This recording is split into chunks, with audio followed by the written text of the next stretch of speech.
మొదటి సమూయేలు గ్రంథము 22వ అధ్యాయము. దావీదు అక్కడి నుండి బయలుదేరి అదుల్లాము గుహలోనికి తప్పించుకొని పోగా అతని సహోదరులను అతని తండ్రి ఇంటి వారందరూ ఆ సంగతి విని అతని యొద్దకు వచ్చిరి. మరియు ఇబ్బంది గలవారందరూ, అప్పులు చేసుకొనిన వారందరూ, అసమాధానముగా నుండు వారందరూ అతని యొద్ద కూడుకొనగా అతడు వారికి అధిపతి ఆయెను. అతని యొద్దకు ఎక్కువ తక్కువ 400 మంది వచ్చియుండిరి.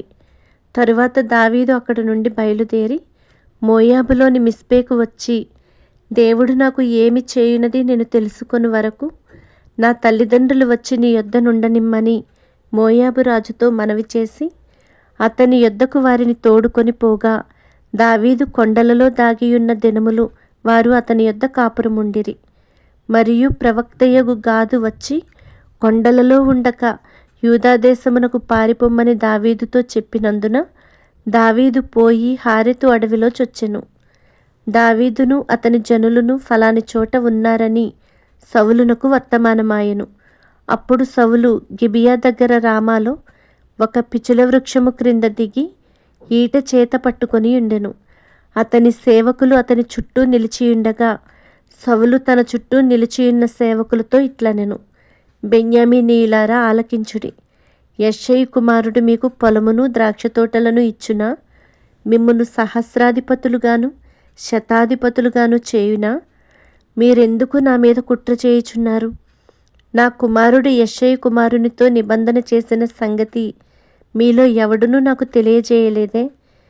నేడు జరుగునట్లు నా కొరకు పొంచియుండునట్లుగా నా కుమారుడు నా సేవకుని పురికొల్పినను నా నిమిత్తము మీలో ఎవనికిని చింతలేదే?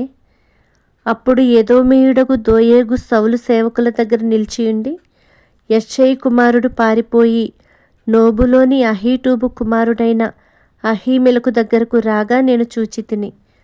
అహీమెలకు అతని పక్షముగా యెహోవా యొద్ద విచారణ చేసి ఆహారమును ఫిలిష్తీయుడైన గొల్యాతు ఖడ్గమును అతనికిచ్చెనని చెప్పగా, రాజు యాజకుడును అహీటూబు కుమారుడునగు అహీమెలకును నోబులోనున్న అతని తండ్రి ఇంటి వారైన యాజకులనందరినీ పిలువనంపించెను. వారు రాజునొద్దకు రాగా సౌలు, అహీటూబు కుమారుడా ఆలకించుమనగా అతడు, చిత్తము నా ఏలినవాడా అనెను.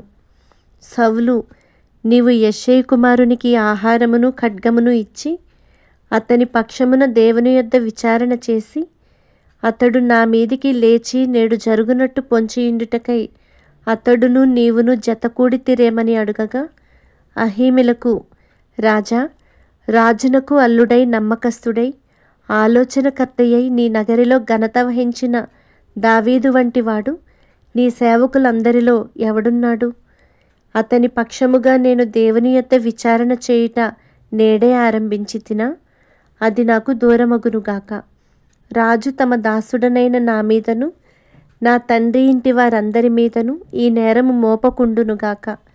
ఈ సంగతిని గూర్చి కొద్ది గొప్ప ఏమియు నీ దాసుడనైన నాకు తెలిసినది కాదు అని రాజుతో మనవి చేయగా, రాజు అహీమెలకు, నీకును నీ తండ్రి ఇంటి వారికందరికీ మరణము నిశ్చయము అని చెప్పి, యెహోవా యాజకులకు వీరు దావీదుతో కలిసినందునను అతడు పారిపోయిన సంగతి తెలిసియు నాకు తెలియజేయకపోయినందునను మీరు వారి మీద పడి చంపుడని తన చుట్టూ నిలిచియున్న కావలి వారికి ఆజ్ఞ ఇచ్చెను.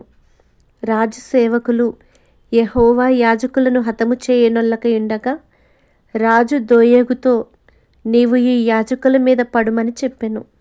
అప్పుడు ఎదోమీయుడైన దోయేగు యాజకుల మీద పడి ఏఫోదు ధరించుకుని 85 ఆ దినమున హతము చేసెను. మరియు అతడు యాజకుల పట్టణమైన నోబు కాపురస్తులను కత్తివాత హతము చేసెను. మగవారినేమి ఆడువారినేమి, బాలురనేమి పసిపిల్లలనేమి, ఎడ్లనేమి గార్ధబములనేమి, గొర్రెలనేమి అన్నిటినీ కత్తివాత హతము చేసెను. అయితే అహీటూబు కుమారుడైన అహీమెలకు కుమారులలో అబ్యాతారు అనునొకడు తప్పించుకొని పారిపోయి దావీదునొద్దకు వచ్చి సౌలు యెహోవా యాజకులను చంపించిన సంగతి దావీదునకు తెలియచేయగా, దావీదు ఆ దినమున ఏదోమీయుడైన దోయేగు అక్కడ నున్నందున వాడు సౌలునకు నిశ్చయముగా సంగతి తెలుపునని నేను అనుకొంటిని. నీ తండ్రి ఇంటి వారికందరికిని మరణము రప్పించుటకు నేను కారకుడనైతిని గదా. నీవు భయపడక నా యొద్ద ఉండుము. నా యొద్ద నీవు భద్రముగా ఉందువు. నా ప్రాణము తీయజూచువాడును నీ ప్రాణము తీయజూచువాడును ఒకడే అని అబ్యాతారుతో చెప్పెను.